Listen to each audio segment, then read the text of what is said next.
చూసుకున్నట్టయితే ఆవు పాలు, ఆవు నెయ్యి, ఆవు పెరుగు, పత్రాల్లో ఆవిడికి మారేడు బాగా ఇష్టం.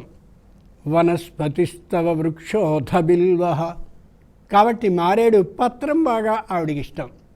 వీటితో జాగ్రత్తగా చక్కనైనటువంటి భక్తి శ్రద్ధల్ని చూపిస్తూ అర్చన కానీ చేస్తే నాకు ఇష్టమైనటువంటి వాటిని ఈ పిల్ల ఎంత బాగా తెచ్చి ఈ విధంగా నాకు అర్చన చేస్తోంది అని పరమానందపడిపోతుంది. ఇందాక చదువుకున్నటువంటి లక్ష్మీం క్షీరసముద్రరాజతనయాం అనే శ్లోకంలో క్షీరసముద్రరాజతనయాం అంటే పాల సముద్రం నుంచి పుట్టింది ఆవిడ. పాల సముద్రంలో ఈవిడతో పాటు ఇంకా 21 మంది పుట్టారు. ఆ 21 మంది ఈవిడికి తోబుట్టువులే అవుతారు, సాక్షాత్తు చంద్రుడితో సహా. అంచేత మంచి బంధుబలగం, మంచి తోబుట్టుల బలం ఉన్నది ఎవరికంటే లక్ష్మీదేవికి. విష్ణువుకి లేనే లేరు. అయినా నాకింతమంది బంధుబలగం ఉంది జాగ్రత్త అని ఎప్పుడూ విష్ణువుని అనదు.